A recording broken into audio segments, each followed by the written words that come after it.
How's it going, everyone? We are 2/3 of the way through the year, and in this video, I want to take a look at the 25 top highest rated games for the PlayStation 5 according to Metacritic. At least the 25 highest scores. There's something a little bit weird about this list that you guys are going to notice in just a second, but this is not my opinion. I will throw in my opinion with the games I've played, but I thought it would just be interesting to take a look at the top 25 games, and I have played a decent bit of them. Not all of them, but a pretty good chunk of them I have played. So let's get right into it. At number 25 is a game that I talk about often. The Scarlet Nexus is sitting at an 80. I think 80 is a pretty comfortable score for that game. It wasn't a perfect JRPG, but I thought there was a lot more to like than dislike. I thought the soundtrack was great. I thought the gameplay was excellent. I thought the story was interesting and pretty captivating. You do have to play through the game twice so you can get the game through the dual perspective, and that's an interesting way to tell a story, and maybe that's where some of the issues with some of the storytelling elements came to be.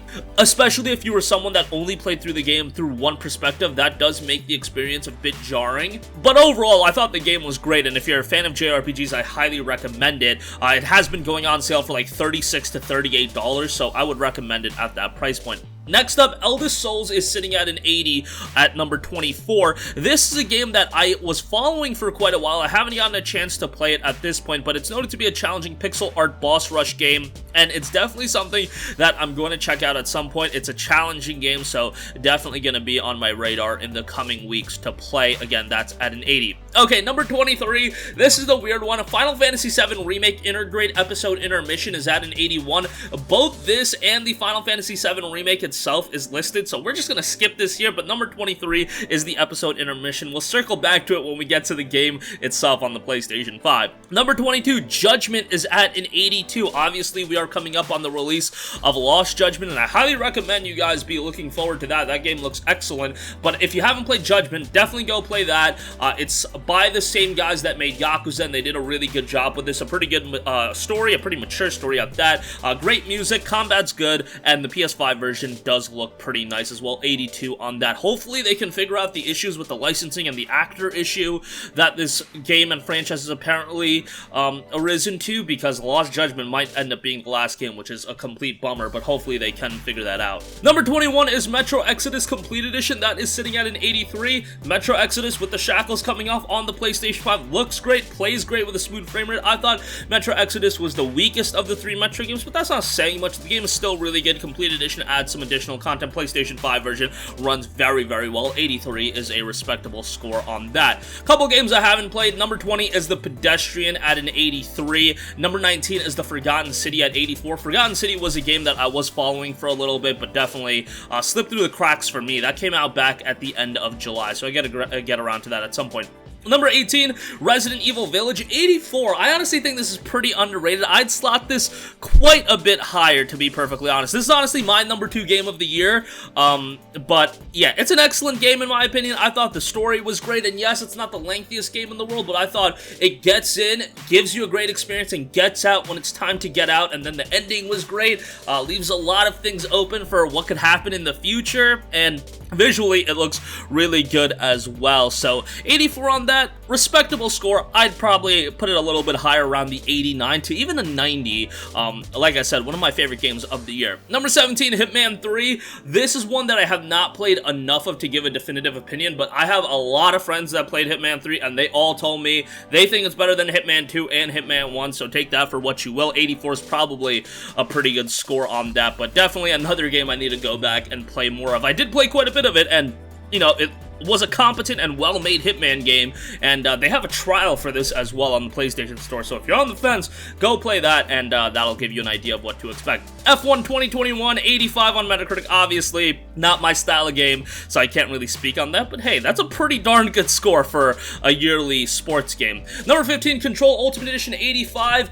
I love Control. I got this game the day it came out, way back in, I believe, 2019, and it looks great on the PS5, but the game itself, in my opinion, Remedy's best game, which is a little bit controversial. I hit one of my boys with that I thought Control was the best game, and he was like flabbergasted that I would think that. He thought Alan Wake was way better, but I played all the Remedy games, and I like all of them, but Control, in my opinion, is so good from a gameplay standpoint. Way better than Alan Wake. It's fast, it's fluid, And it's a lot of slick presentation as well. The visuals look great, the particle effects are great, and obviously the story has a lot of mystery, and the narrative is something that Remedy is always going to do pretty well. Excited to see what Remedy does well. Rumblings of an Alan Wake 2, I'd definitely be all over that, and Ultimate Edition definitely has some cool teases in it with the additional content that you have with the DLC, so that is something exciting as well. Number 14 is Returnal, 85. I think a lot of people would think that's a little overrated just because, I don't know, anecdotally I talked to a lot of people that played Returnal and they just couldn't get into this game from the challenge standpoint,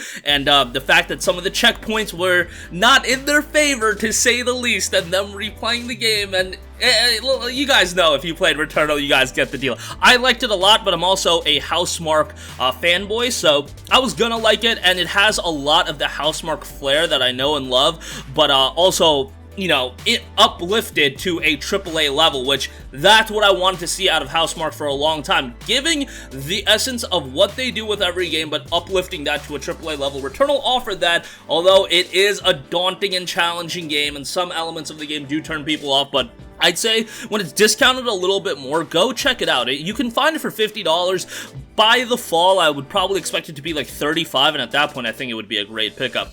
Number 13, Chivalry II, another game that I just haven't played too much of. I played a ton of Chivalry 1, and Chivalry 2, by all accounts, is better. So yeah, 85 on that. That was a pretty impressive score. Yakuza Like a Dragon is number 12 at an 86. Excellent game. I mean, yes, it is a little bit different than the traditional Yakuza games. Quite a bit different, being a turn-based RPG, but it still has some of that wackiness. I mean, some of the summoning in this game, like, it is wild what goes on in Yakuza Like a Dragon. Very lengthy game as well, a lot of content, and has a pretty good story as well. And I do like the Yakuza team trying something a little bit different. If you want to grow as a studio, you do need to evolve. That's what Guerrilla did, moving on from Killzone and doing an open-world action RPG with mechanical dinosaurs. So I always like to see that from studios, even though I know some people did not like the turn-based system that Yakuza Like a Dragon went for. I enjoyed it, and, you know, I'm a fan of old-school RPGs like that, so that's going to be something that I enjoy, turn-based RPGs in general, just because that is a formula that is going away slowly. I mean, there's still quite a few of them. Look at, you know, Persona or something like that, but Yakuza Like a Dragon I thought was quite good. Number 11, Crash Bandicoot 4, It's About Time, 86 on this one. Excellent platformer, can't really say anything bad about that. I mean, this came out last year on the PlayStation 4, and I imagine a lot of people played it when it dropped there, but yeah, 86 is a pretty respectable score. Number 10, Chicory, A Colorful Tale, this is an 87. This is a game that I haven't played much of. I haven't played it at all, to be perfectly honest, but it got an incredibly positive reception. It has a 90 on other platforms on Metacritic, and then if you go on over to Steam, 618 Steam user reviews, and 98% of those reviews are positive, so that's a very, very impressive score. Gotta get around to playing that at some point, but 87 on that for the PlayStation 5 version. Number 9, Guilty Gear Strive, 87. I thought Guilty Gear Strive was absolutely awesome. The single player is kind of memes at this point. The story in Guilty Gear is like kind of wild, but I've been a Guilty Gear fan for a long time. Like, I played Guilty Gear Dust Strikers on the Nintendo DS, and I thought Guilty Gear Strive was excellent. The presentation in this game, the visuals, oh, they are so slick. Music is great. If you're a fighting game fan, you'll like Guilty Gear Strive. Like I said, and I've said in previous videos, I'm not like a hardcore fighting game aficionado these days. I mean, that for me kind of ended in 2009, 2010 with BlazBlue Calamity Trigger, but these days I'll still play them, have some friends over, and we'll have a good time with them. But Guilty Gear Strive at an 87 is definitely respectable. Number 8, the Neo Collection is at an 88. Now, I was pretty vocal about this. The issue with this game is not the games themselves. It was the pricing. It was Neo 1 and 2 for $70. Like, that was kind of crazy because you could get Neo 1 for like $10, and you could get like Neo 2 these days for $10 as well. And for some reason, the Neo Collection was $70. I know it has some additional content, but that was wild. The games themselves are great, and yeah, an 88 for that is what it is. So yeah, that's a respectable score. I just wouldn't pay $70 for it. Number 7, Ghost of Tsushima Director's Cut, 88. Now, I'll probably come across as a total hypocrite because this one I thought was awesome. It's Ghost of Tsushima with the Iki Island expansion.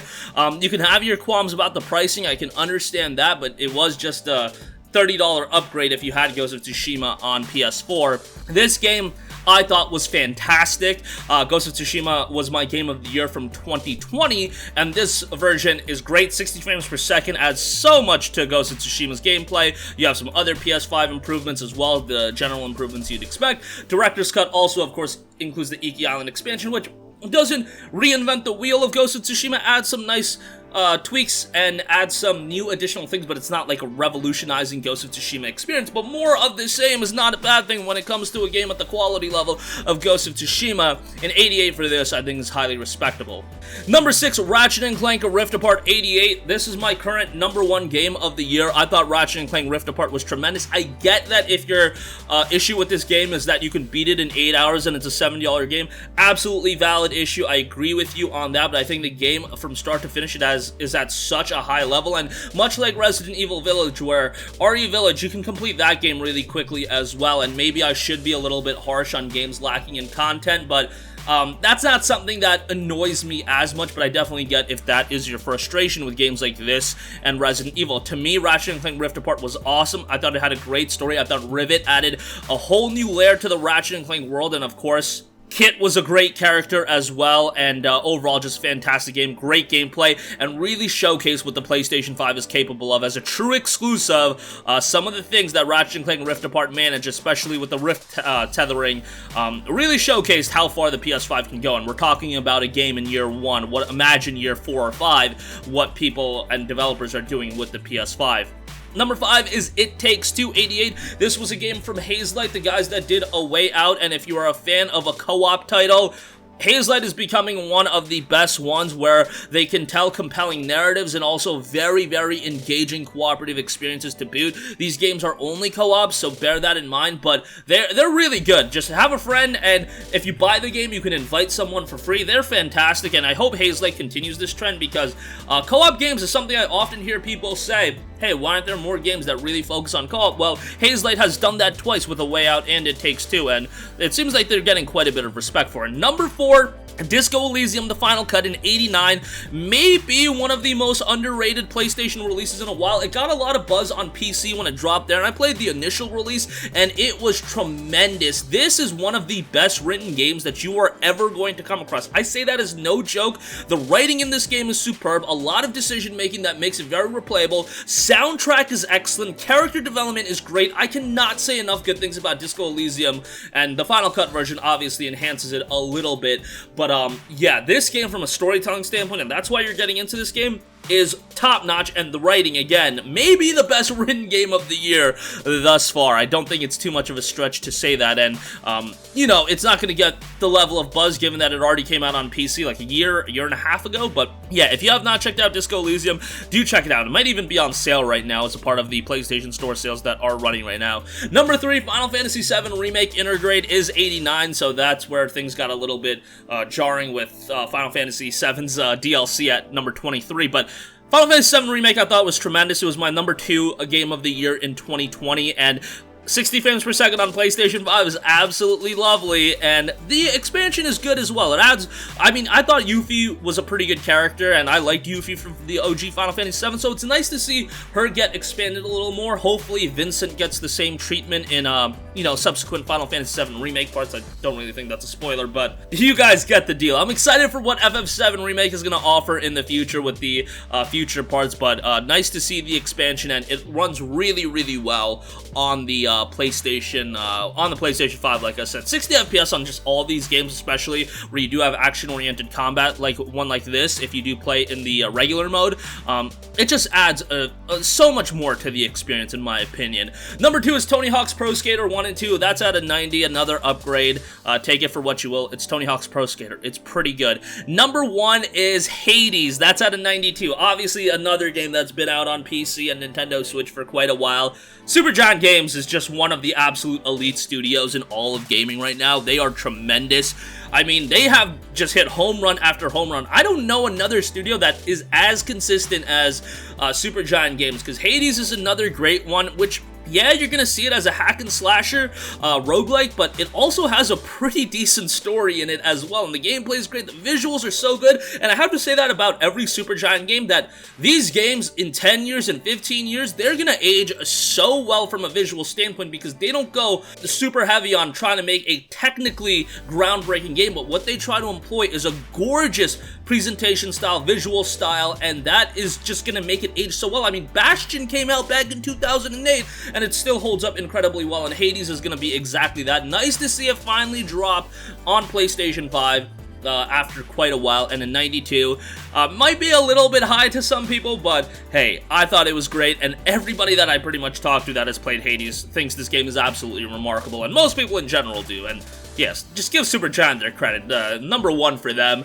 That's a pretty big deal, and honestly, looking at the rest of the lineup for the year, there might be a couple games that can unseat this for number 1. I can honestly see Hades going the rest of the year and keeping this number 1 spot. You know, I don't see a Battlefield 2042 unseating it. Tales of Arise, I don't see that unseating it either, and I'm trying to think off the top of my head, maybe like a Final Fantasy XIV Endwalker. I mean, that Endwalker could do it. Honestly, I think Endwalker could do it if it's a remarkable expansion, and it's looking like FF14 is getting quite a bit of buzz, so I could see that doing it, but yeah, Hades has as good of a shot as any to keep that number 1 spot. That's gonna wrap up this one. Let me know all your thoughts in the comment section down below. As far as the rankings, what do you agree with? What do you disagree? Again, the most notable one to me is, I think, Resident Evil Village at number 18 at an 84. 84 is a great score, but I do think it should be a little bit higher. But that's my 2 cents. That's going to wrap up this one. Sound off all of your thoughts in the comments section down below. Thank you for watching, and goodbye.